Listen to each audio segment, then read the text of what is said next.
ఆంధ్రప్రదేశ్లో కూటమి ప్రభుత్వం అధికారంలోకి వచ్చి ఏడాది కాలం అవుతుంది. ఈ ఏడాది కాలంలో మీరు ఏం చేశారయ్యా అని ఎవరైనా అడిగితే మాది సుపరిపాలన సుపరిపాలన సుపరిపాలన ఈ మాట మనం వింటూ వస్తున్నాం. ఇది సుపరిపాలన కాదు, శుద్ధ దండగ పాలన. ఇది సుపరిపాలన కాదు, సూపర్ 6 కి ఎగనామం పెట్టిన పాలన.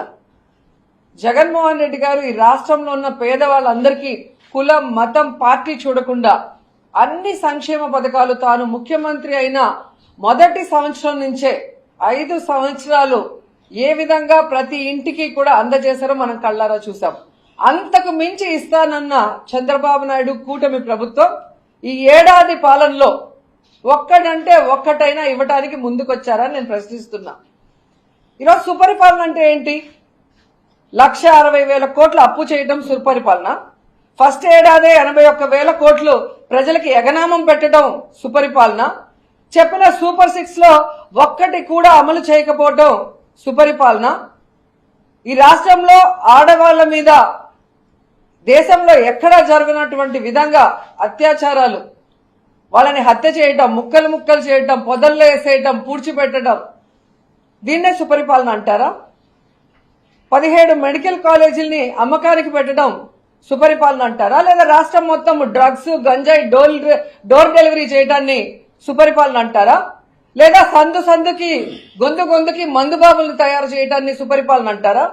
లేదా విద్యుత్ ఛార్జీలను పెంచేయడం, నిత్యావసర వస్తువుల ధరలు పెంచేయడం, పెట్రోల్ డీజిల్ ధరలు పెంచేయడాన్ని సుపరిపాలన అంటారా? దేన్ని సుపరిపాలన అంటారో వాళ్ళు ఒక్కసారి చెప్పాలి.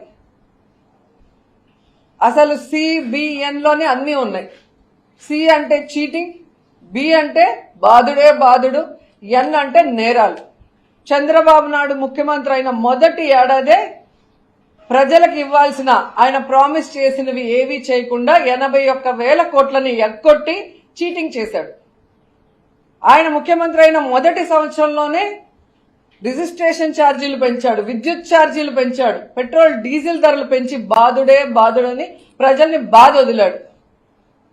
చంద్రబాబు నాయుడు ముఖ్యమంత్రి అయిన మొదటి సంవత్సరంలోనే ఐఏఎస్ ఆఫీసర్లని లేదు, ఐపీఎస్ ఆఫీసర్లని లేదు, వైఎస్ఆర్సీపీ నాయకులని లేదు, ఎవరి మీద పడితే వాళ్ళ మీద తప్పుడు కేసులు పెట్టి కనీసం తప్పు చేశారా లేదా అనే వెరిఫికేషన్ కూడా లేకుండా రిమాండ్లకు పంపించి, రిమాండ్లకు పంపిన తర్వాత కూడా కేసుల మీద కేసులు పెడుతూ ఒక తప్పుడు రాజకీయానికి ఎలా తెరలేపి నేరాలు చేస్తున్నారో మనం అందరం కూడా చూస్తున్నాం. సో ఈరోజు ఒక తప్పుడు రాజకీయానికి విత్తనం పెట్టాడు. ఇది ఎక్కడ పోయి ముగుస్తుందో ఎవరికి అర్థం కాని పరిస్థితి ఈరోజు. ఎందుకంటే ప్రభుత్వంలో రావటం కోసం గత ప్రభుత్వం కన్నా బెటర్ గా నేను సంక్షేమం చేస్తాను, అభివృద్ధి చేస్తాను అని చెప్పి ఈరోజు అవన్నీ గాలి కొదిలేసి ఈ విధంగా అధికార పార్టీనేమో లేకుండా చేయాలన్న ప్రయత్నం, ప్రజల్ని భయభ్రాంతులకి గురి చేస్తూ రెడ్ బుక్ రాజ్యాంగం అంటూ తామిచ్చిన ఎల్లో బుక్ మేనిఫెస్టోని పక్కన పెట్టడం అనేది కరెక్ట్ కాదు.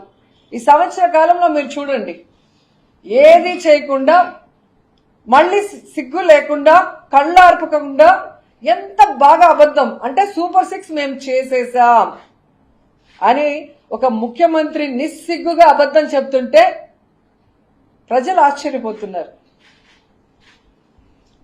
మళ్ళీ మాట్లాడతారు, ఎవరైనా సూపర్ 6 గురించి మాట్లాడితే వాళ్ళకి నాలుక మందమంట. మీరు ప్రజలకు ఇస్తామన్నవి ఇవ్వకుండా నాలుక మడత పెట్టినట్టు ఇవన్నీ మడత పెట్టేసి అడిగినోడికి నాలుక మందం అంటే ప్రజలు ఏమన్నా పిచ్చోళ్ళు అనుకుంటున్నారా? చంద్రబాబు నాయుడు గారు, లోకేష్ గారు, పవన్ కళ్యాణ్ గారు అని ప్రశ్నిస్తున్నా. మొన్న వెన్నుపోటు దినంలో ప్రజలందరూ కూడా స్వచ్ఛందంగా ప్రతి నియోజకవర్గంలో కూడా బయటకు వచ్చి ఈ ప్రభుత్వం మీద ఎంత వ్యతిరేకత ఉందో చూపించగానే ఈ కూటమి ప్రభుత్వానికి కూసాలు కదిలే. నిన్న పొదలిలో జగనన్న ప్రోగ్రామ్ కి రైతులకి మద్దతుగా వెళ్తే అక్కడ వచ్చిన జన సముద్రం అని చెప్పొచ్చు. కిలోమీటర్లు జనం పరిగెడుతూనే ఉన్నారు. ఇది డబ్బు ఇస్తే వచ్చేది కాదు, గుండెల్లో ప్రేమ అభిమానం ఉంటే వచ్చేది. ఆ జనాన్ని చూసి ఏం చేయాలో అర్థం కాక పిచ్చెక్కి అప్పటికప్పుడు అమ్మఒడిని అనౌన్స్ చేస్తారు. సంవత్సర కాలంలో అనౌన్స్ చేయండి. ఇదే లోకేష్ నేను సూటిగా ప్రశ్నిస్తున్నాను. ఆ రోజు జగనన్న అమ్మఒడి ఇచ్చేటప్పుడు అమ్మకు ఒడి నాన్నకు బుడ్డి అని ఎగతాళి చేశావే, మరి ఈరోజు ఎలా వాటిని ఇవ్వగలుగుతున్నాం? అమ్మ ఒడి సృష్టికర్త జగన్మోహన్ రెడ్డి గారు. ఎన్ని సంవత్సరాలైనా చరిత్రలో జగనన్న నిలిచిపోతాడు. అమ్మఒడి పేదవాడికి మంచి చదువును అందించే విధంగా వాళ్ళకి స్కూల్స్ రెన్యువేట్ చేసి వాళ్ళకి బుక్స్, యూనిఫాము, పౌష్టికమైన ఆహారాన్ని ఇచ్చి వాళ్ళకు ఒక నాణ్యమైన చదువుని ఇస్తే జీవితంలో స్థిరపడతారనుకుంటే దాన్ని ఎంత ఎగతాళి చేశారు. ఈరోజు మీరు దాన్ని అమలు చేస్తున్నారంటే ఆ అమ్మఒడి పవర్ ఏంటో ఒకసారి తెలుసుకోండి.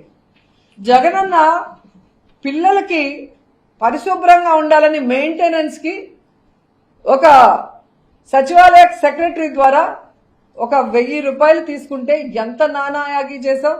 జగన్ సైకో అన్నావు. మరి ఈరోజు నువ్వు ఒక్క బాత్రూమ్ కూడా కట్టలేదు ఏ స్కూల్లో కూడా. మరి దేనికి 2000 కట్ చేసావు?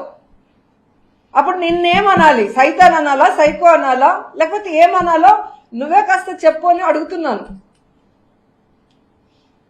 కనీసం 10వ తరగతి పేపర్స్ ని దిద్దడం కూడా మీకు చేత కాకుండా పిల్లల భవిష్యత్తుని సర్వనాశనం చేసిన నీకు జగనన్న గురించి మాట్లాడే అర్హత ఉందా అని అడుగుతున్నాను లోకేష్ ని. నిన్ను చూసి లోకేషా జోకేషా అని ఈరోజు అందరూ నవ్వుకుంటున్నారు. ఏం జరిగినా నిమ్మకు నీరెత్తినట్టు పవన్ కళ్యాణ్ గారు. ఎవడు ఏడసస్తే నాకేంటి, ఎవడు ఎక్కడ కొట్టుకుపోతే నాకేంటి, నేను ఎమ్మెల్యే అయిపోయా, డిప్యూటీ సీఎం అయిపోయా, నాకు పవర్ ఉంటే చాలు, నాకు హెలికాప్టర్ ఉంటే చాలు, నాకు ప్యాకేజ్ ఉంటే చాలు అన్నట్టు ఉన్నాడు. కానీ ఈ రోజు పిల్లల జీవితాలు నాశనం చేస్తుంటే పేపర్ కరెక్షన్ లో అన్ని తప్పులు దొర్లి పట్టించుకోడు. రాష్ట్రంలో ఇంతమంది ఆడపిల్లల్ని చంపేసి ముక్కలు ముక్కలు చేసేసి విసిరేస్తుంటే కూడా మాట్లాడు. రైతులకి ఎవ్వరికి కూడా గిట్టుబాటు ధర లేక ఈరోజు ఆత్మహత్యలు చేసుకునే పరిస్థితికి వస్తుంటే కూడా నోరెత్తి మాట్లాడు. ఇలాంటి వాళ్ళకి ఎందుకు ఓట్లు వేసామని ఈరోజు ఎవరన్నా వేసిన వాళ్ళు ఉంటే వాళ్ళు కూడా తలలు కొట్టుకుంటున్నారు.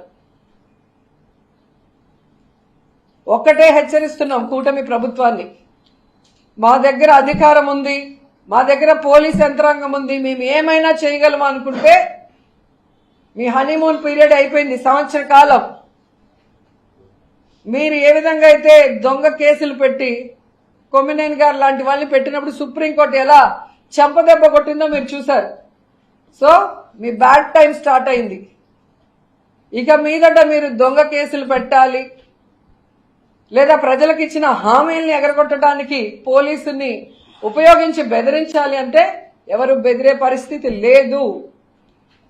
కౌంట్ డౌన్ స్టార్ట్ అయింది. ఇప్పటికైనా మీరు మీ పందా మార్చుకోండి. రెడ్ బుక్ రాజ్యాంగాన్ని పక్కన పెట్టండి. మీరు ఇచ్చిన ఎల్లో బుక్ మేనిఫెస్టోని అమలు చేయడానికి ప్రయత్నించండి.